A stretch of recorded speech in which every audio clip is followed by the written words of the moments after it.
the truth of what you're meant to do here on this earth is similar to like the truth of a amethyst being purple. And that resonance, that vibration that you give off can become more clear when you choose to align to your purpose and to truly allow the divinity of your purpose to speak through everything that you do.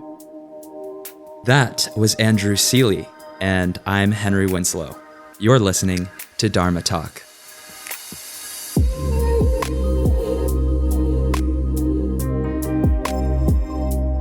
Hey yogis, Dharma Talkers. Well, I just named you that. It's official. What do you think of your new name? The way I see it, we're part of a community of yogis who aim to inspire. Not just with impressive asanas or beautiful pictures on Instagram. No, through living our purpose, through connecting to our universal and personal Dharma. So it's only fitting we have a proper name, right? So Dharma Talkers, you talk the talk, but do you walk the walk? I think you do. My guest on this week's show, Andrew Seeley, certainly does.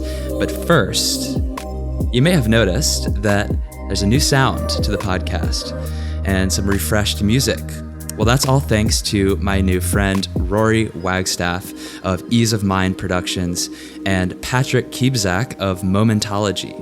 I've brought on Rory to help me from a professional standpoint to produce this podcast at a new level of finesse, new level of polish, and I'm very excited for everything that's to come in the next chapter of Dharma Talk.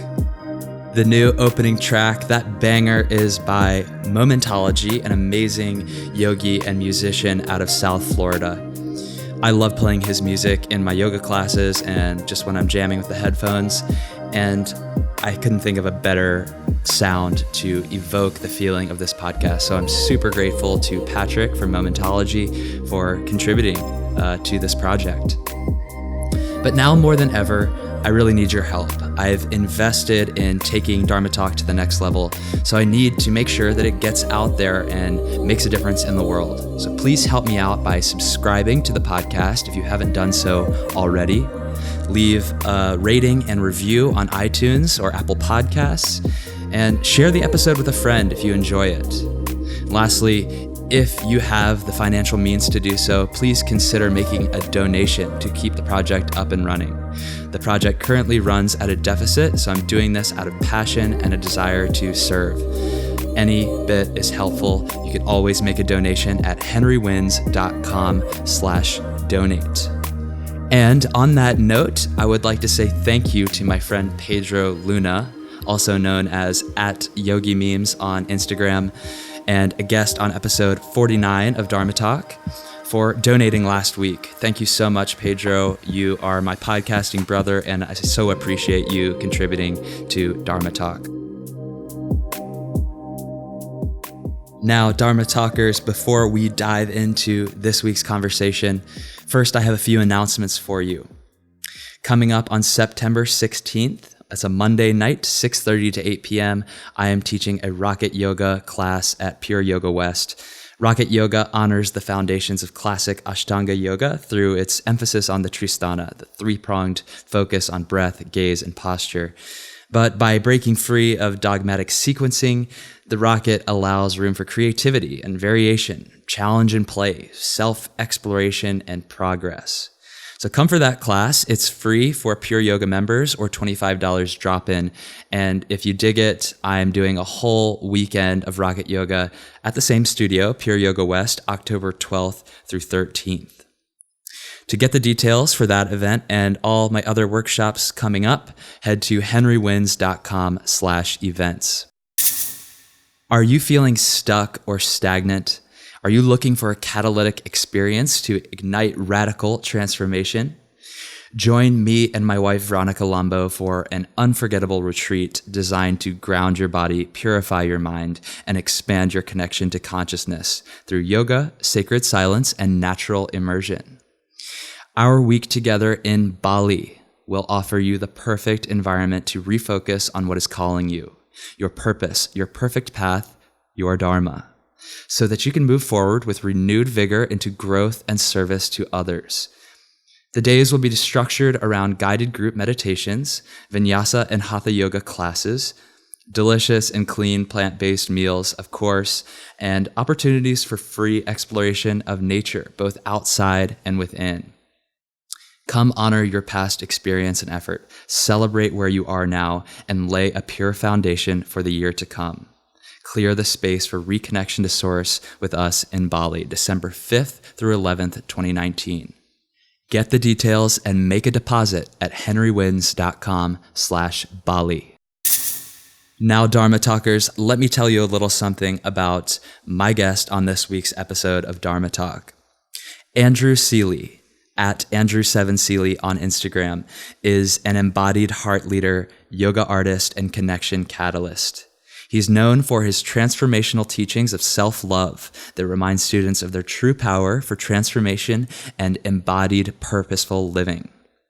Andrew's creative approach to teaching yoga as a healing art has earned him the role of guiding celebrity clients, spotlight at conscious music festivals, and the opportunity to lead transformative luxury retreats worldwide.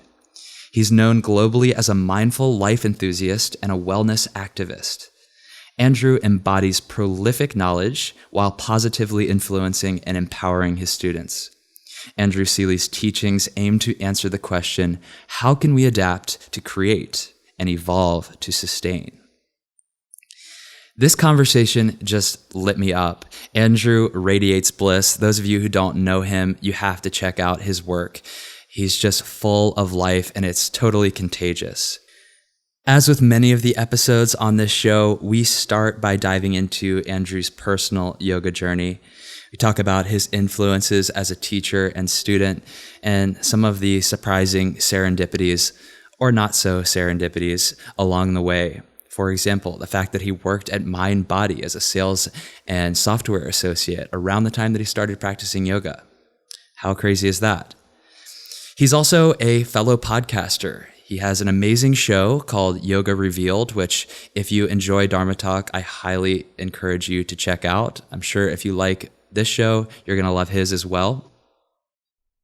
And then our conversation got real deep when we started talking about something that clearly ignites Andrew's soul. We get into taking the plunge to create and share from the heart, even when it's scary and uncomfortable and requires risk-taking. How can we support a lifestyle that is true and authentic to ourselves? When you hear from Andrew and you see all of the beautiful work that he does to inspire others by being himself, it's very clear that by doing so, we give permission to others to do the same. All of this is coming up very soon, but just a reminder that if you enjoy what Andrew has to say, if it resonates with you, go to dharmatalk.show and type in Andrew in the search bar, and you're going to get all of the notes and links from this episode, including Andrew's recommended book and upcoming events. And by the way, did you know I've got a running list of every book ever recommended on Dharma Talk? If you're looking for your next read, head over to henrywins.com/books and pick one out. And now, without further ado, please enjoy my interview with Andrew Seeley. Andrew, thanks for coming on Dharma Talk. I'm really excited to have you on here and to share your wisdom with the listeners. How are you doing today? I'm feeling absolutely great. I feel, refreshed. I had a wonderful evening last night cooking some vegan food for my good friends here in Santa Monica and woke up to a nice light practice. Got some reading done, some journaling, went and got my hair cut, and bam, now I'm on the line with you. I'm feeling great, Henry. It's a good day so far. And something that I did not mention in your bio, but is, personally significant to me, is that you were a big resource for me when I was considering going vegan and just someone to bounce ideas off of. And I really appreciate that about you. And I know it's something that you care about quite a lot also. Yeah, definitely. I feel like the vegan movement is just as important as the yoga movement. And I feel that, us as compassionate beings, we should really be mindful as to what we're putting in our bodies, because that's the energy that's assimilated into the energy that we can put out.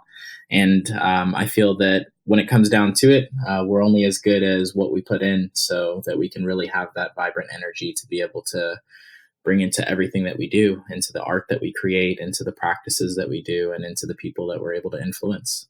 Absolutely. And as I agree that it's an important movement, as important as yoga, I think it's even, many would agree that it's a part of yoga. These things go hand in hand and are difficult to disentangle.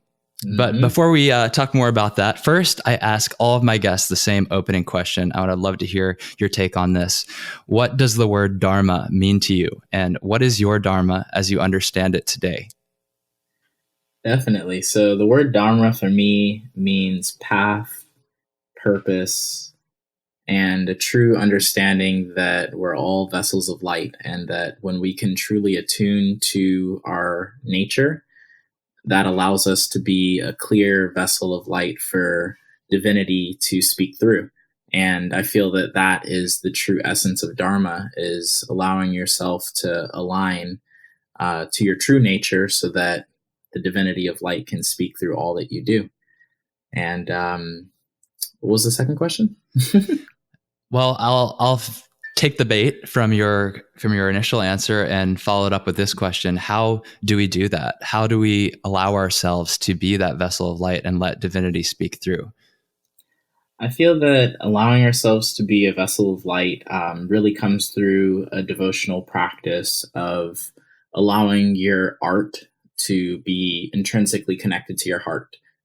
So whether you're a chef and cooking is your favorite thing to do, or whether you're a pro surfer and surfing is your favorite thing to do, I feel that the truth of what you're meant to do here on this earth is similar to like the truth of a amethyst being purple. And that resonance, that vibration that you give off can become more clear when you choose to align to your purpose and to truly allow the divinity of your purpose to speak through everything that you do. So it's really taking the time to be mindful. I really find that meditative practice where you're truly tapping into source, tapping into that which is clarity, that which brings you a clear intention on your day to day, and also cleansing yourself, the cleansing practices of yoga asana, or it could be the cleansing practices of, being an ultra marathon runner or being a triathlete. So really just allowing your mind, your body, your spirit to be attuned to that which is your purpose. So the cleansing practice or purification practice in a way it prepares us for that more receptive practice of meditating and listening for the quiet voice Exactly. of the divine whisper. And that's why I feel so strongly that, really having a daily practice of something that brings you into that space where you're pressing yourself outside of your comfort zone. And when you get that press outside of your comfort zone, it really just allows you to bring yourself back to that resonance, that persistence, that real purpose that drives you to keep going. And I feel that when that happens, that's when you attune to the breath. That's when you become more mindful in your movement. That's when the natural human nature is to become more efficient in the action. And thus you have that karmic action, that dharmic action that comes out of a place of truly being in alignment with your true essence, your vibration, your frequency. You know what else I think happens when you become aligned to the art that you're expressing, connected to your heart intrinsically, in your words, is you have unlimited energy because it's all driven by passion. Exactly. You hit the nail on the head. The original follow-up question that you said, what was the second part of the question, was what is your Dharma as you understand it today? And I read off a list of different things that you're known for, but I'd love to hear from your own mouth. What is it that you believe is your expression of that art connected to your heart? What is most meaningful to you as it relates to Dharma and all of the activities that, Andrew Seeley shows up in the world to do? I feel that my Dharma is to be a positive impact on all environments that I have the opportunity of being a part of. So that means, when I step into a room, how can I positively be of service to those people? When, I'm out in nature, how can I be of positive resonance with the trees, the birds, the bees, everything that's around me? So I feel that really my essence is to be of positivity, of happiness, of joy. And I feel that no matter where I am, if I can bring that sense of happiness, joy, and effervescence to my environment, then I'm doing my Dharma. Right on. I love that. Well, let's spin the clock back a little bit. How did you first get exposed to yoga and this way of thinking? I was first exposed to yoga actually by my mom when I was like, I think like 14. She was going to this little yoga shala in Sherman Oaks with this man who was basically doing like Kriya yoga. He was a Kriya Bon, basically taught by the Kriya Yoga system that Paramahansa Yogananda produced. And my mom would go there, and she took me once, and I was just like, I don't want to go back there again. That was weird. Those people are interesting. They're doing all this weird stuff that is weird, and they're wearing all white, and it's kind of weird. So that was my first, drop into quote unquote yoga as we know it today. And then I would say that my second opportunity to really experience yoga was in college when I was 19. I had an ankle injury. I was sitting on the bench for soccer. A girlfriend of mine who was a tennis player was like, hey, like you gotta get up off the bench. If you want your body to be open and you don't want your muscles to atrophy, you have to keep your body moving. And she basically just kept offering to take me to Bikram yoga. And she was like, hey, like if you come with me to Bikram yoga, then, your body will feel better. And you won't be sitting on the bench, and then you'll make sure that your muscles and everything like is actually able to run properly when you get off of the bench. And I was like, okay, well, this makes sense, And so I basically got dragged into my first Bikram yoga class in San Luis Obispo at this little slow Bikram yoga, which is, it was like literally a hot box on the second story of this place called the Creamery. And I was completely just frustrated, looking at myself in the mirror, looking at the people next to me, comparing myself to the people around me. And, I'm this 19-year-old African-American guy inside of a class full of like older white women and a few white guys. And I'm like sitting there like, basically judging myself. Like, why can't I do this? Like, I should be able to do this.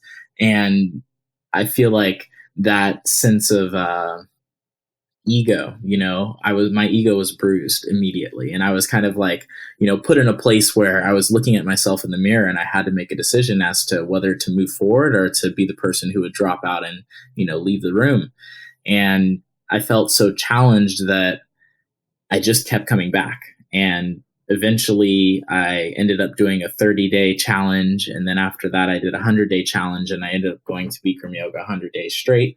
And then after that, I really felt the flexibility in my body, and I was able to touch my toes in about 90 days of yoga.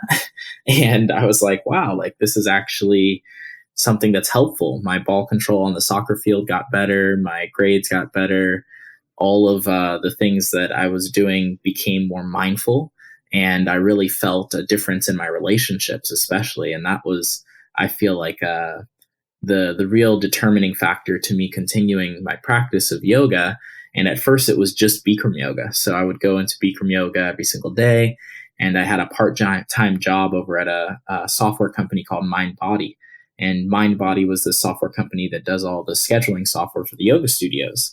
And back in, what was that, like probably like 2011, I was basically just, cold calling people on the phone and learning more about how I could present the software in a good way. And so practicing Bikram yoga kind of gave me like speaking points to be able to sell the software to yoga studios. Totally. And, it really kind of grew from there into understanding the core values behind yoga and understanding that there was more out there than just Bikram yoga. And I was getting a lot of sales. And so my manager, who was also a Bikram yoga teacher, decided to take me to the the Yoga Journal conference in San Diego. And so in 2011, I went to my first yoga conference at the tender age of 21. And I had the opportunity to really see what yoga was other than a Bikram yoga class. And I took my first Vinyasa class ever with Dharma Mitra. No way. My manager, yeah. My manager was like, okay, you can go and take a few classes. She was hanging out with her friend at the booth that we were manning, the Mind Body booth at the Yoga Journal conference in San Diego. And I was like, what are some teachers that I should go take? Like, who would you recommend? She was like, oh, you should definitely check out Dharma Mitra. She recommended T.S. Little, David Swenson, and Sharon Gannon, and also Sean Korn. And out of all those teachers, I ended up looking at Dharma Mitra's class. Going into Dharma Mitra's class was my first ever non-Bikram yoga vinyasa class, and I was just mind blown. He did like his psychic flow and the psychic development techniques. Exactly, the psychic development techniques. I was like, what? Like, this is like a whole different breed of yoga. Like, I've never experienced anything like this. Did my first down dog, watched him do a no-handed headstand, and I was like automatically hooked. The class thereafter that I took was David Swenson, who's a really incredible Ashtangi. Yeah. And I took my first ever Ashtanga yoga class, and he did the whole mantra in the beginning, and everyone was chanting together, and I didn't know any of the words, and I was sitting there completely mind blown again. And then after that, I went to Sean Korn's class, and I cried for my first time in a yoga class. And I can still remember it like it was yesterday. Like, I get chills just thinking about it. But it was a class about yoga activism. And she spoke on, some of the work that she was doing around the world, really doing her best to take women and children out of the sex trade. And at the time they were working in Cambodia. And it was just like the fact that yoga could become activism was like a whole entire different field, a different universe that I never even had thought was possible. And after that day, I was like completely overwhelmed with emotions.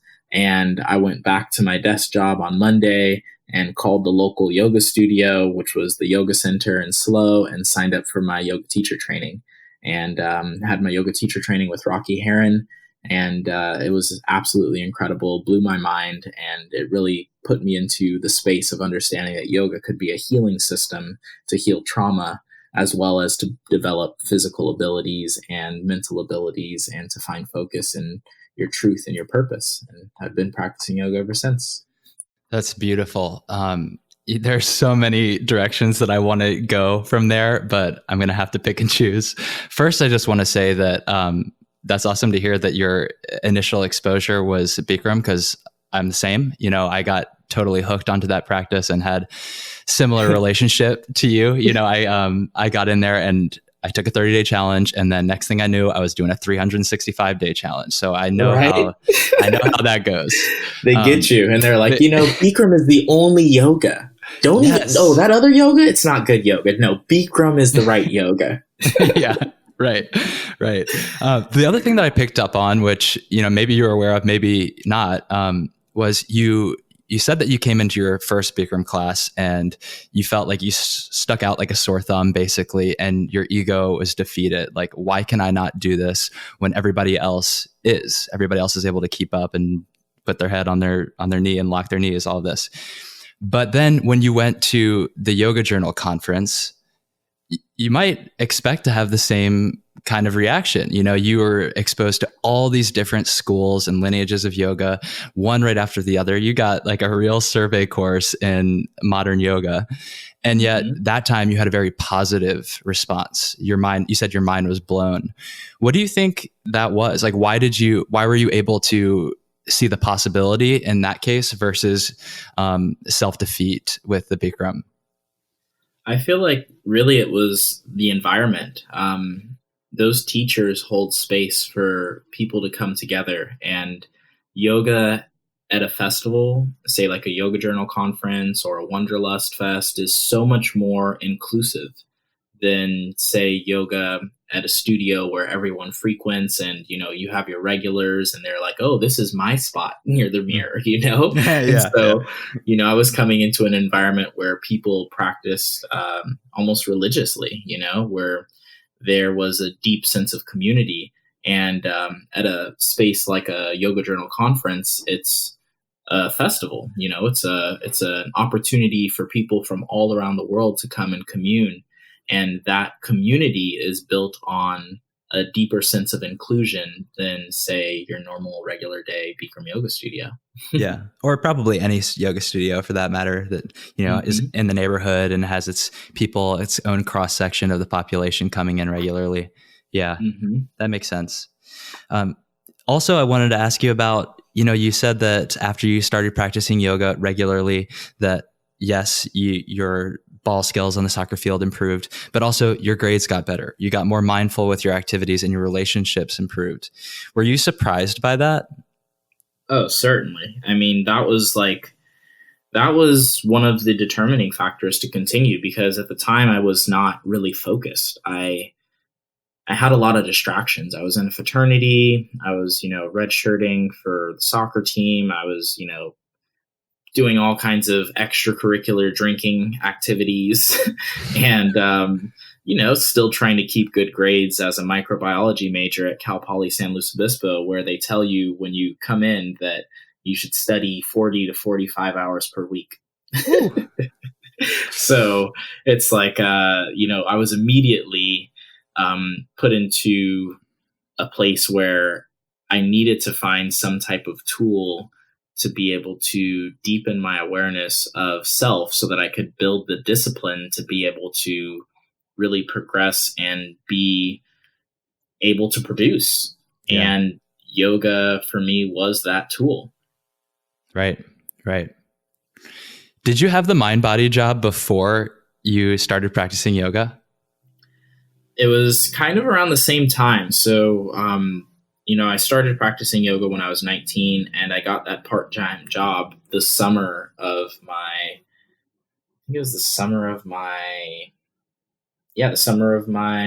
junior year.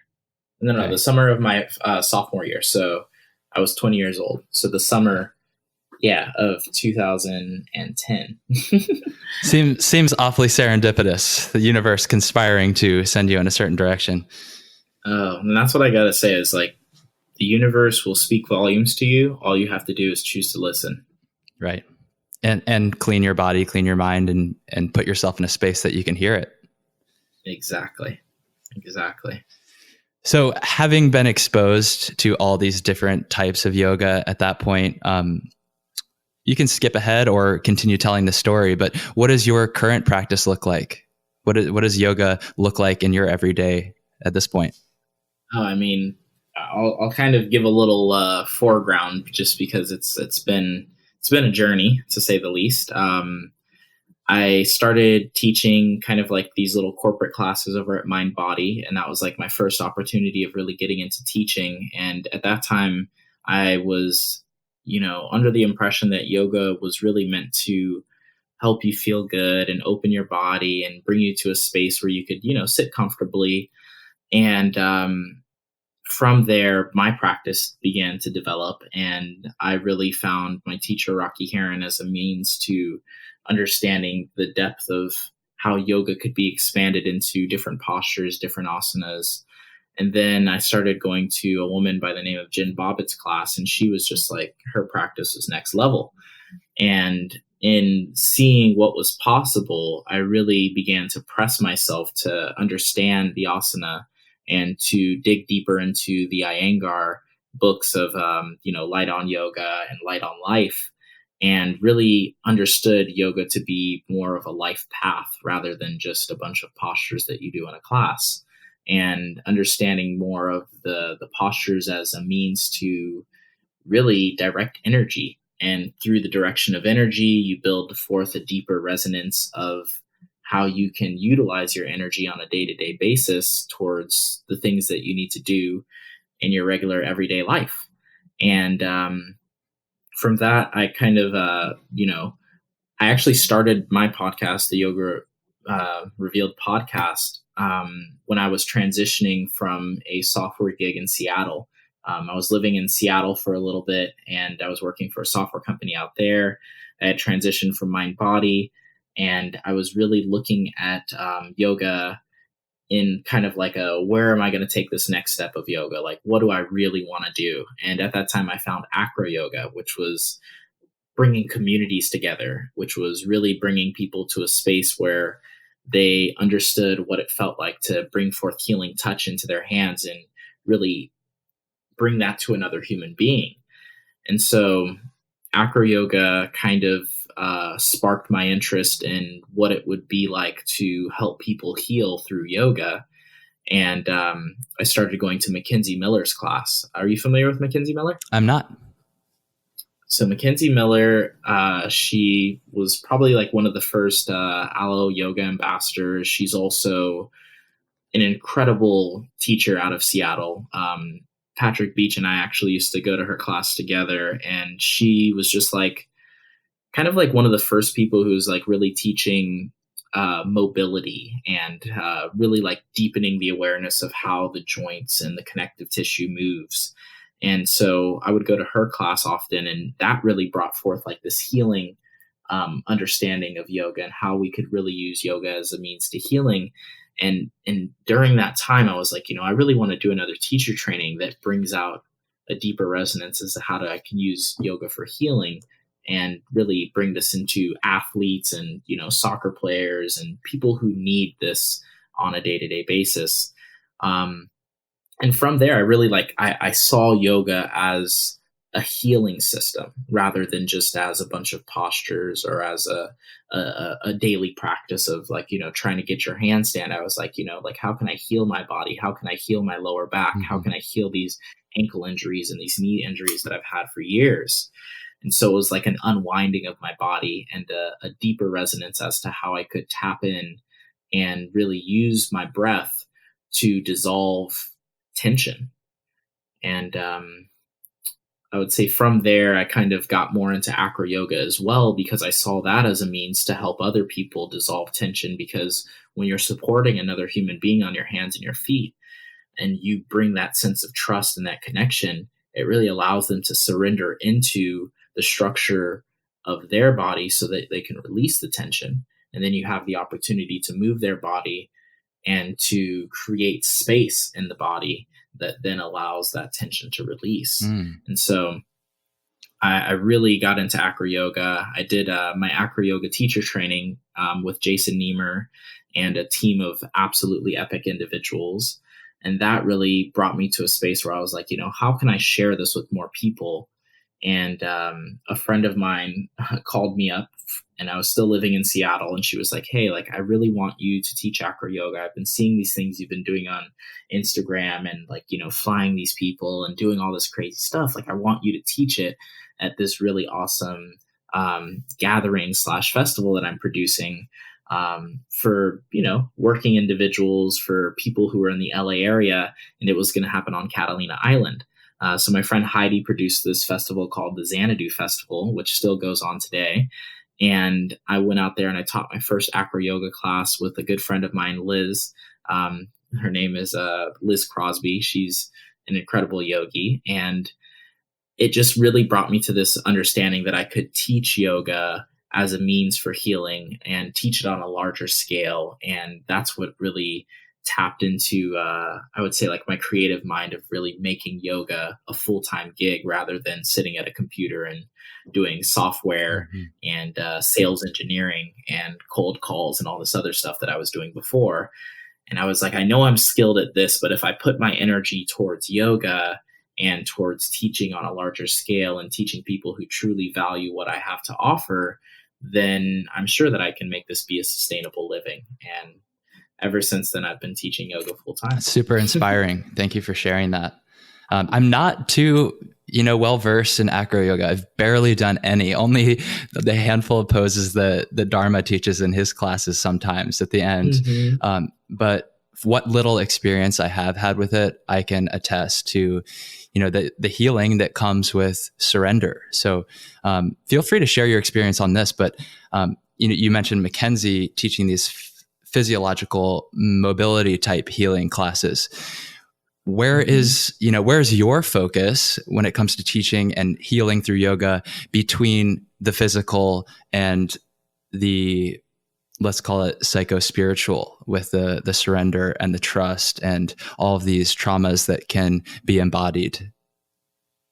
Oh, totally. I feel like my position in teaching these days is really in offering classes that allow the student to be able to come to a space where they feel comfortable to release trauma. And whether that be, physical trauma from injuries or emotional traumas from, past relationships, I really intend to create a safe space for human beings to transcend trauma, transcend stress, transcend, what's holding them back from being their full version of themselves. And I feel that, whether it be through acro yoga classes at Envision Festival, where, I have everyone massaging one another on the shoulders and really looking one another in the eyes and giving a big hug and introducing themselves in a space of love and support and community, to, teaching a private to someone who wants to learn how to handstand because they really want to learn to get over their fear of standing on their hands.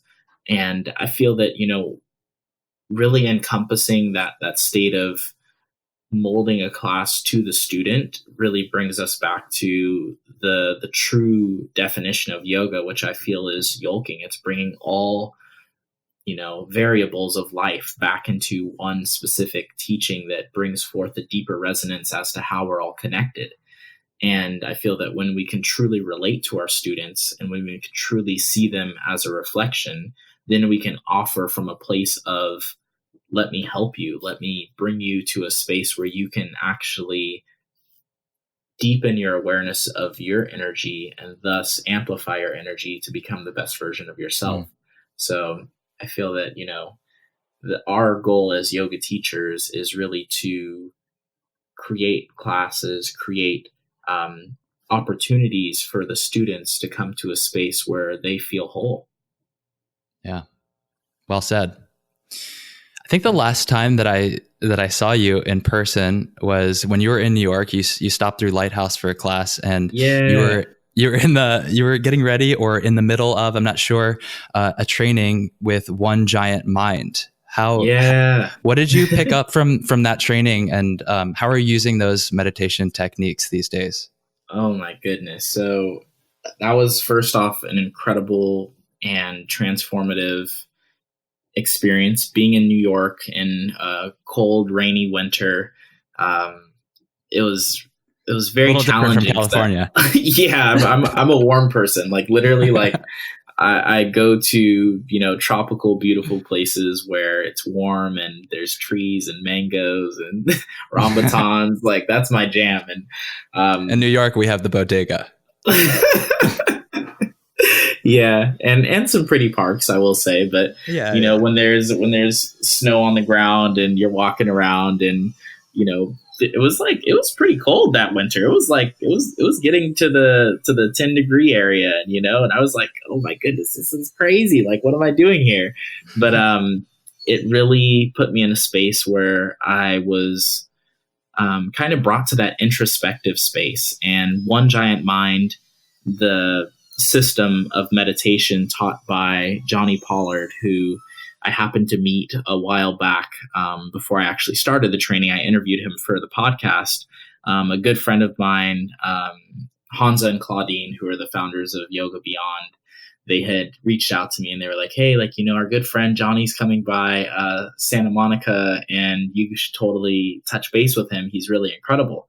So I interview him for the podcast, hear about his journey, hear about, the depth of his learning. Like, this guy is like a deep learner. He's got such an incredible mind. And I was just, enthralled by all that he was sharing. And, 6 months later, he reaches out to me and he's like, I've got this idea. I'm planning on creating a yoga teacher training, but for meditation. I was like, wow, this is next level. He's like, have you ever used any of the meditation apps? And I was like, no. And then, like a month passes and my good friend, Josh Blau, who's a funny Aussie who I absolutely adore, he's like, hey man, you got to check out like this Headspace app, and then you got to check out One Giant Mind. And so I checked him out, and I'm like one of those people who, Like I'm only on my phone if I have to be.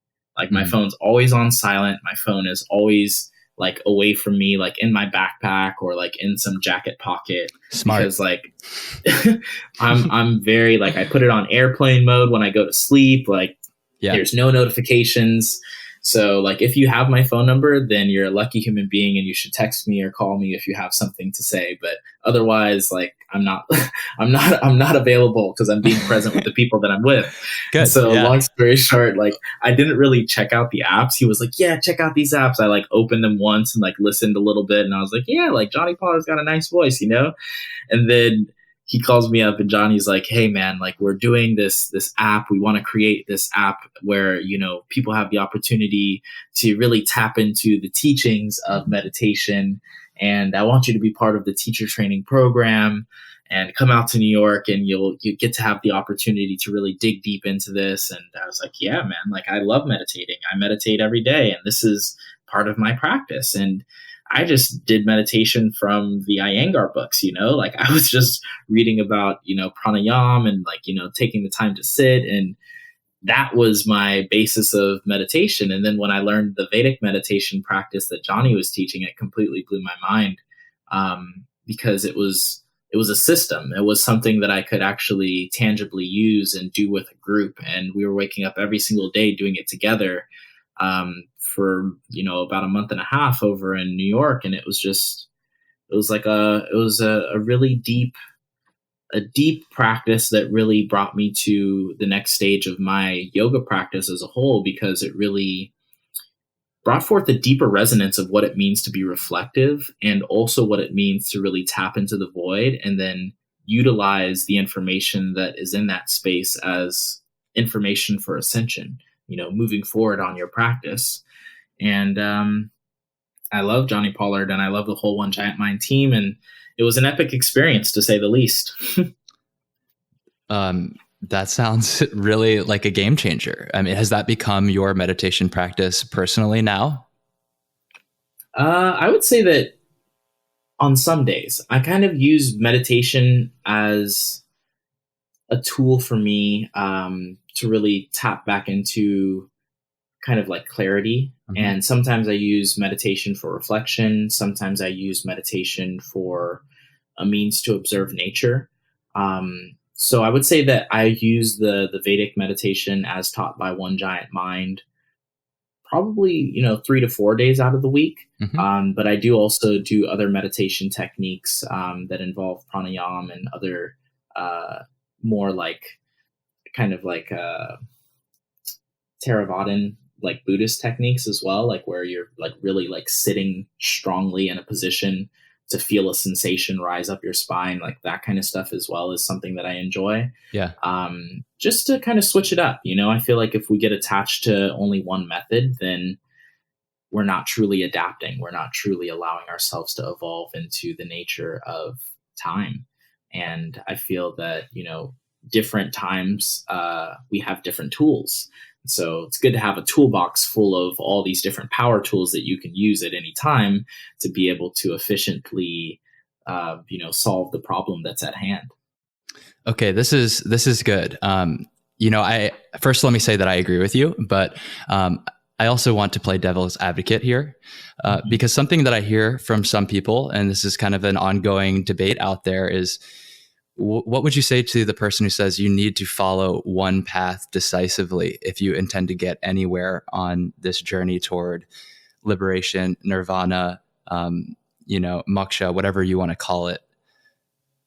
Oh, well, then I would say that, you know, I feel that that is completely valid for some people. But the beauty of our lives and the beauty of the nature of consciousness is that we're all magical beings with our own completely unique makeup, completely unique experiences. And that means that each one of our paths to moksha, to enlightenment, will probably be unique as well.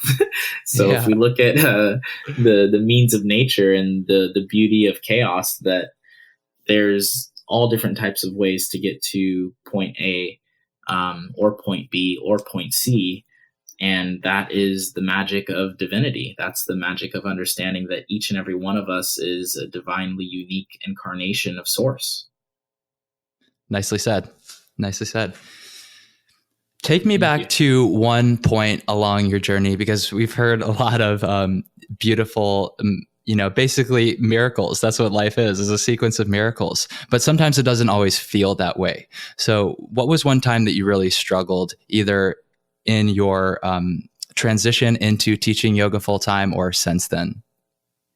I would say that the transition of teaching yoga full time was probably one of the biggest struggles that I've had.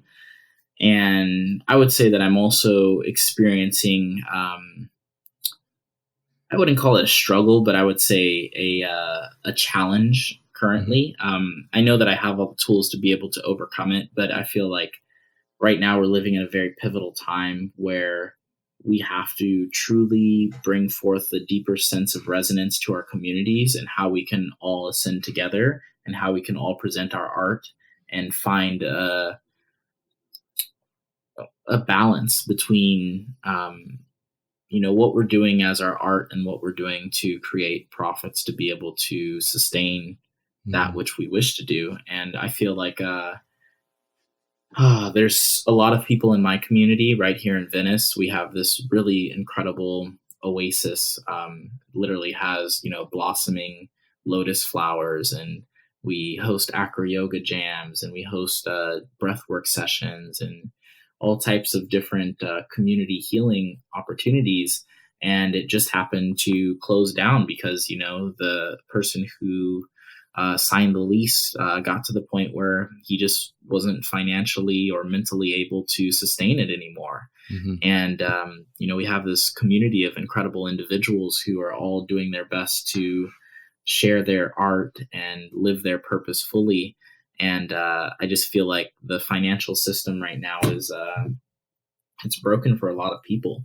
And a lot of people, have financial debt from schooling and are, sitting at desk jobs that they don't want to do anymore and not living their truth fully because, we have this system that says that you have to, work your 9 to 5 and, do things that are what I would call remedial. They're just not, they're monotonous, and they're not bringing forth the true nature of what it means to be an individual. And then we do have people who have found out, ways of being sustainable.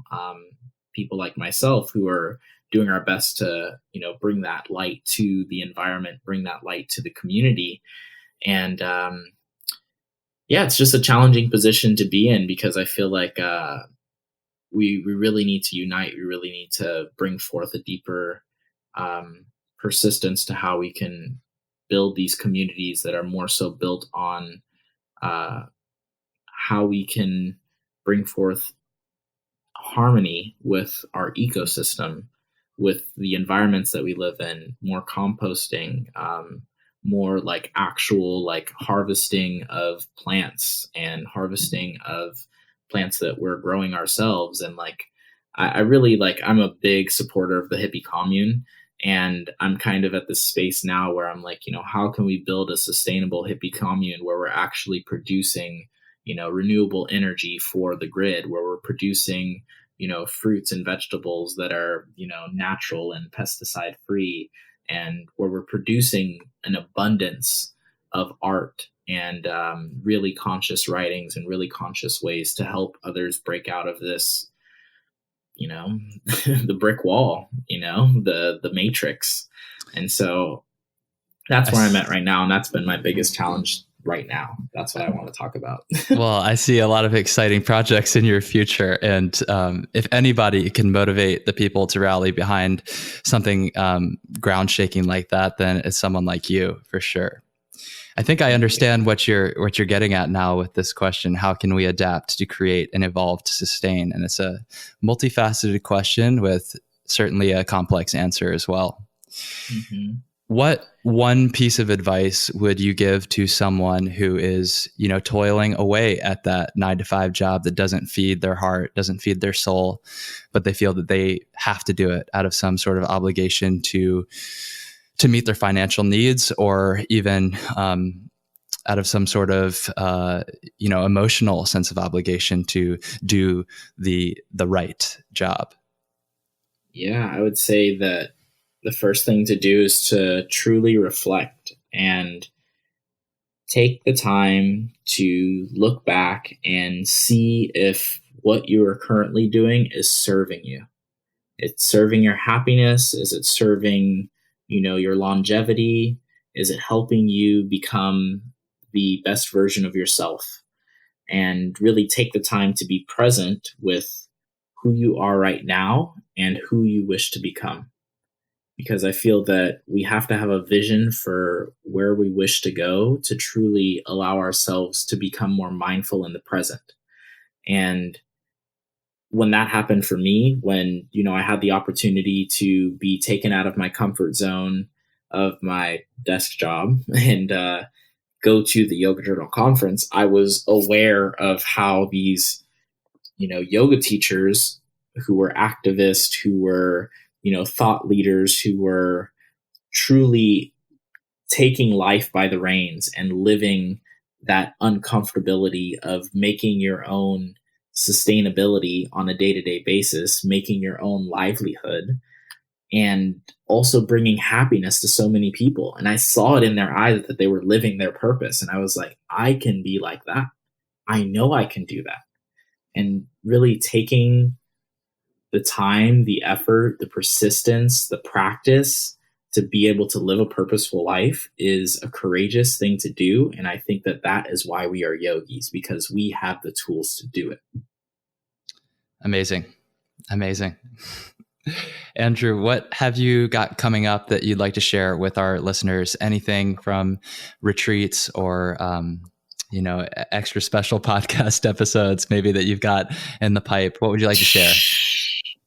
Well, first off, as it is the thing that's coming up, and we have 2 more spots open for a retreat that's happening in Lebanon. It's a yoga dance impact retreat with my great friend Vandana Hart, who is an activist and a UN correspondent and absolutely incredible dancer. She's also the founder of We Speak Dance. And we're doing this retreat specifically to bring absolutely epic human beings outside of their comfort zone into the magic of Lebanon, which happens to be one of the oldest spaces for ancient civilizations. We're going to go to Biblios, which has gorgeous ruins. We're going to be on the coast of what would be known as like the Paris of the Middle East. And we're going to have the opportunity to give back to the refugees and the children who have been separated from their families due to, governmental workings. And we're going to give them happiness and love and joy. And we're going to go to those spaces and really bring forth what it means to be a yogi. And I feel that as yogis today, more now than ever, it means giving love to others, being of service to others. And we here in America have it so beautiful, even with our crazy governmental ties and all kinds of presidential BS that's going on right now. We are lucky to have freedom, and we're lucky to have clean air, and we're lucky to have clean water. And it's a blessing to be living in this present time where we have the opportunity to travel. So if you want to come on an epic adventure with me, let me know. You can check out the website. It's yogadanceImpact.com. Or you can contact me directly at andrew7sealy@gmail.com. Super simple. Another thing that I have coming up that I'm super stoked for is I'm building out a whole entire program with my great friend Nimai Delgado that's called Yoga for Fitness, and it's going to be living on the Vegan Fitness channel.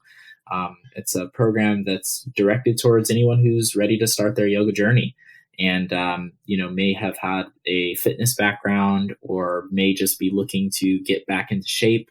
It's really just an entry-level yoga practice for anyone who wants to try. And I'm offering that. It's going to be online at veganfitness.com. Should be coming out pretty soon. And just be in contact with me. Epic episode. Check out the Yoga Revealed podcast because I interviewed Sean Korn, and it answers a lot of the questions that I've had around what's going on in the world today and how we as yogis can make a positive impact from a place of, being able to teach classes that really bring our students into a space of knowing that they are empowered and that they can make a difference in their communities. Beautiful. We'll put the links for all of those exciting upcoming events in the show notes. Is that new program, the Yoga for Fitness, is that out already, or is that upcoming? It's upcoming. It will be out within the next 2 to 3 weeks. So be on the lookout. Okay, so maybe it'll be out by the time this episode airs. Awesome. Cool. Well, let's finish up with the prana round. I end all the episodes with a series of rapid fire questions and can't let you go without answering them. Let's get the prana pumping. Let's get the prana pumping. It's throbbing. Here we go. In one word, why do you practice yoga? Love. What's your favorite yoga pose and why? Ooh, that's a good one.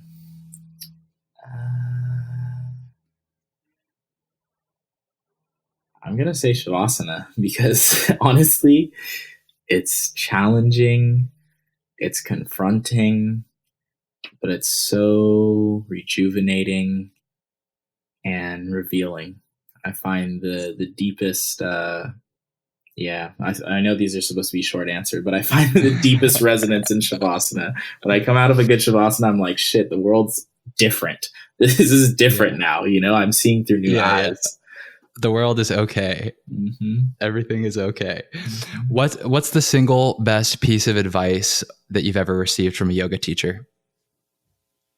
Ooh, breathe. Breathe. Yeah. Breathe. Yeah. Breathe. Yeah. Breathe and everything's changing is really one that resonates with me most. And that was from Sean Korn. And she's like my yoga mama. I absolutely adore her. And she's my yoga mama. Can't say anything more. But that line I remember from her class that she taught in San Diego the first time that I took a Vinyasa yoga class with her, and it just made so much more sense to why we practice yoga, because when you really do breathe, you realize that everything is changing and that the thing that is a constant is your breath. Recommend one book, either modern or ancient, for our listeners. Ooh. Light on Life. Light on Life by B.K.S. Iyengar will put life into perspective. Great book. Great book. Is yoga for everyone? Yeah.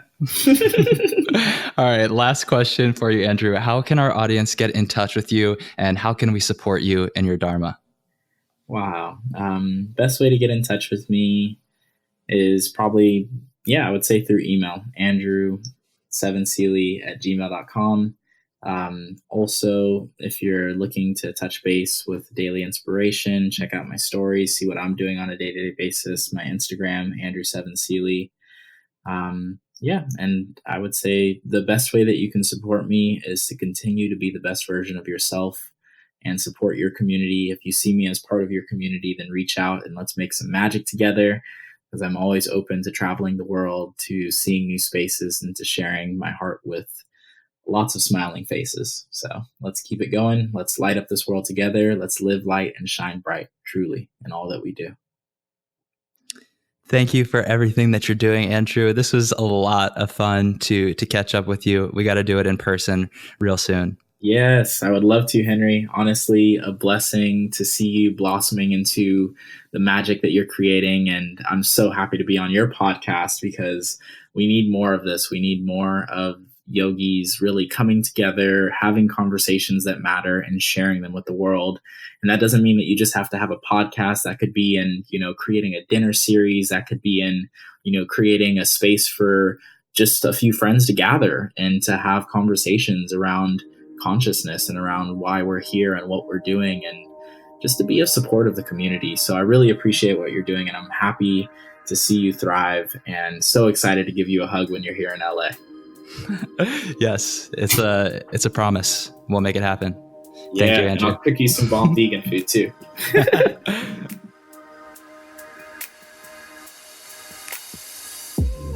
Dharma Talkers, I hope you enjoyed listening to that conversation as much as I enjoyed having it. And if you did, please share it. Take a screenshot, share it on Instagram, and tag me at Henry Wins. I love hearing from you about the conversations that make an impact for you. We have the ability to shape the world through our thoughts, words, and conversation. So let's influence the collective consciousness together.